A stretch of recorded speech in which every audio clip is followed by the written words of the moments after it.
Ẹ̀yin èèyàn lé èwo lẹ ṣe ẹ káàbọ̀ sí Mashola Gist TV. Ṣé àlàáfíà ni ẹ wà gbogbo lé ńkọ́? A kú ọjọ́ èní 2nd of July, a kú oṣù tuntun, oṣù ayọ̀, oṣù ìdùnnú ló máa jẹ́ fèmí àti yín.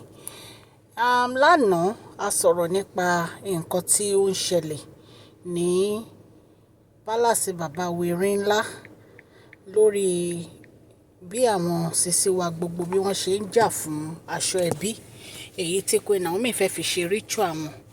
A dẹ̀ tún sọ̀rọ̀ nípa àwọn nǹkan tí ó ṣẹlẹ̀ láàrin Láìdé Badmus àti sisi wa kan ní inú ààfin tó jẹ́ pé wọ́n ń ta wọ́n síra wọn lórí ọ̀rọ̀ Queen Naomi nítorí pé Láìdé ní ṣebí wọ́n ń pe Queen Naomi pé wọn ò lọ sí school, wọn ò wá educated ni pé ẹni tí ò wá educated, ẹni tí ò lọ school, òun ni Ọlọ́run ti gba àrà àti ìyanu lórí ọ̀rọ̀ ẹ̀.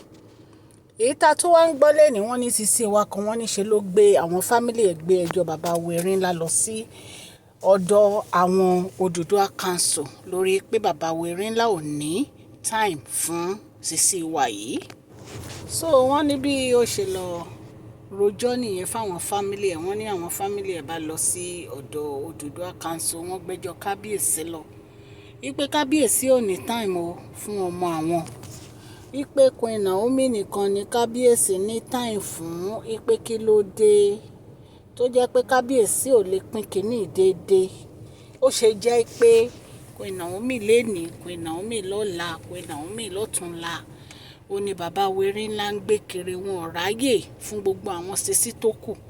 Wípé ṣe bí ó yẹ kí kábíyèsí máa pín gbogbo ẹ̀ déédéé ni wọ́n dẹ̀ fún àwọn sisi wa gbogbo ẹ̀ láàyè láti mọ̀ wípé bàbá wèrè ńlá wọ́n ní time fún wọn.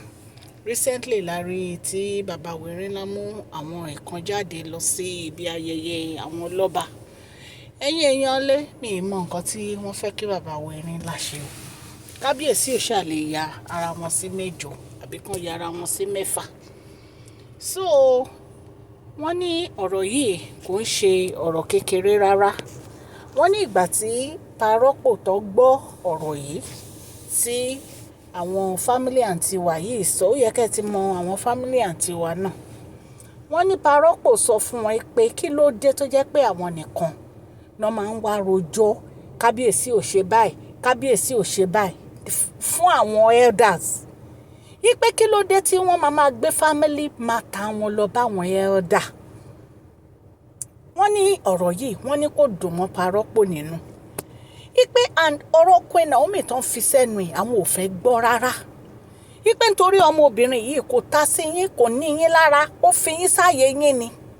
Wípé kí wá lóde tó yẹ pé every time náà máa pariwo kábíyèsí kò ní time fún yín, Queen Naomi nìkan ni kábíyèsí fún ní time.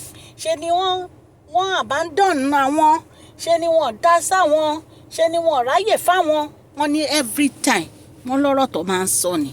Wọ́n ní ọ̀rọ̀ yìí wọ́n ló dẹ̀ ń bí Ropo nínú, wípé ojoojúmọ́ náà máa ń sọ ọ̀rọ̀ yìí. Wípé kí ló dé tó yẹ pé wọn ò rí nǹkan míì sọ ju wípé kábíyèsí ò ní time fún àwọn lọ.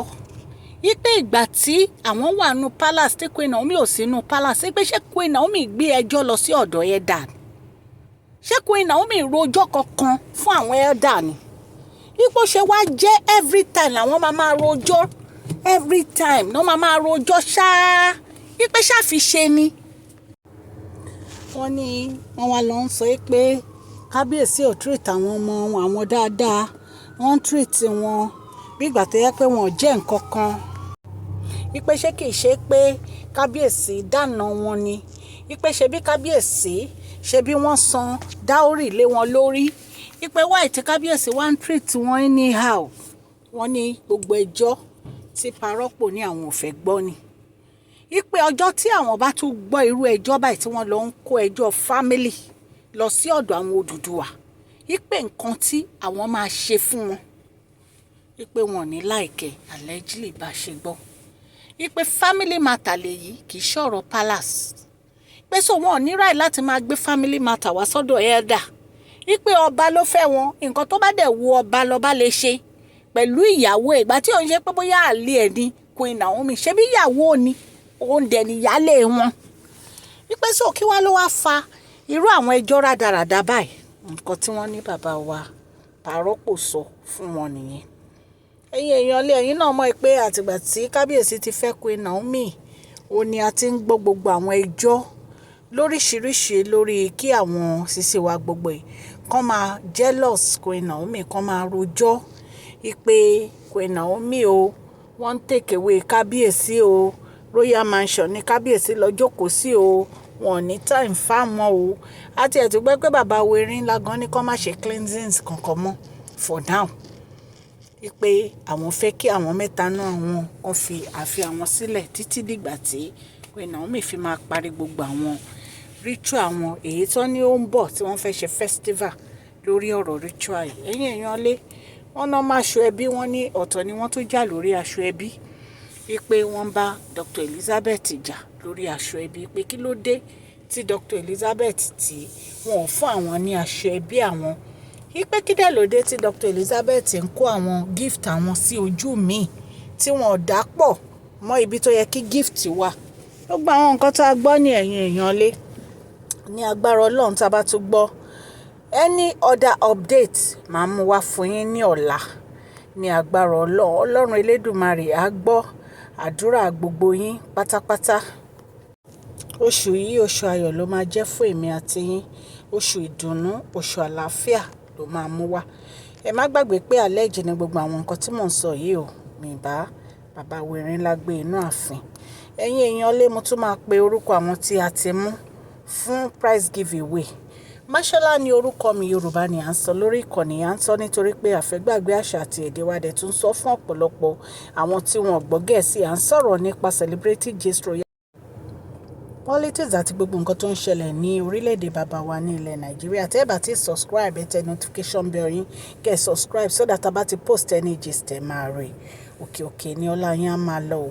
Ẹ jọ̀ọ́ ẹ tẹ́tí sí orúkọ yín àwọn kan send account number wọn sí mi ẹ jọ̀ọ́ ẹ lọ screenshot ibi tí mo ti mú yín tí mo ti ní pé you are selected from Mashola Gist TV ẹ screenshot ẹ kẹ́ ẹ post ẹ pẹ̀lú account number yín tẹ́ send.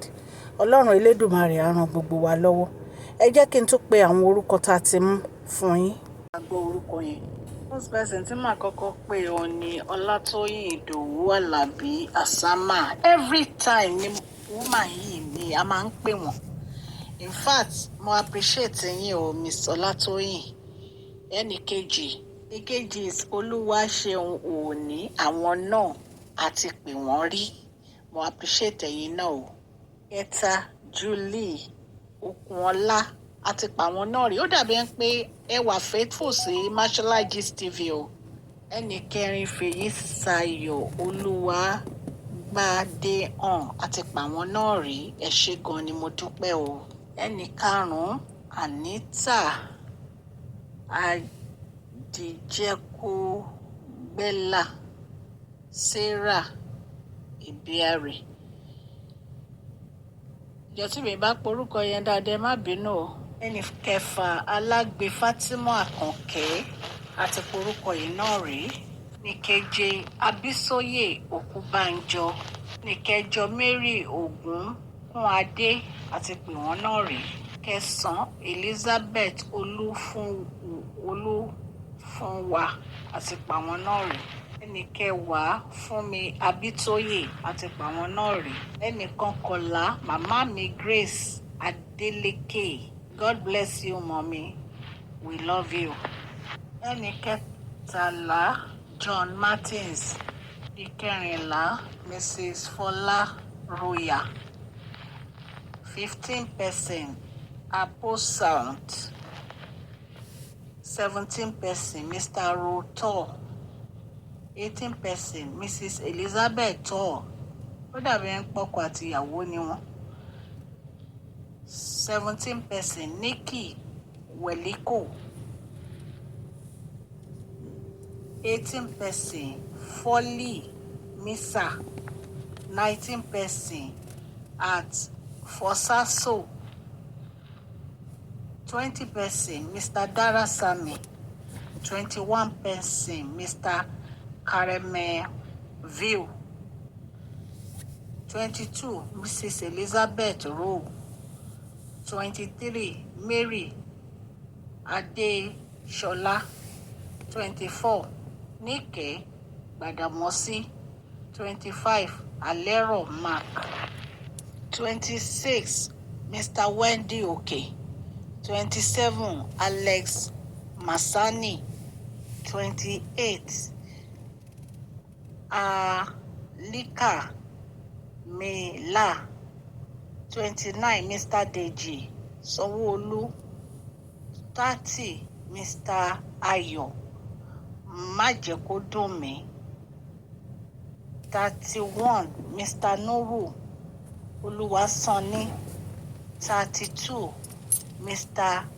Damumba Obalende, 33 Mrs. Atipo Oluwashola, 34 Mrs. Gloria Adams, 35 Mrs. Folashayo Ogedengbe, 36 Mrs. Moji Bakari, 37 Mrs. Doni Masanwo-Olu, 38 Mary Adeoye, 39 BC Adeolu, then 40 Mr. Goke Adeleke. Ẹ jọ̀ọ́ ẹ̀yin tí ẹ bá gbọ́ orúkọ yín, ẹ text mi lórí email mi lórí masholagistv@gmail.com, masholagistv@gmail.com. ẹ̀yin tẹ́ bá dẹ̀ ti send account number yín send ẹ̀. July 15 òun la máa pay out o. Mo dúpẹ́ lọ́wọ́ gbogbo ẹ̀yin subscribers, gbogbo bẹ́ẹ̀ ṣe dúró tì mí, tẹ́ nífẹ̀ẹ́ mi. Ọlọ́run Elédùmarè á nífẹ̀ẹ́ yín náà o. Ní gbogbo àdáwọ́lé yín á máa yọrí sí rere. Ọlọ́run á dùn yín nínú o. Ẹ má gbàgbé kẹ́ fún fídíò yìí ní thumbs up o. Please share this video, like and subscribe. God bless you all. Mashola Gist TV. Love you all.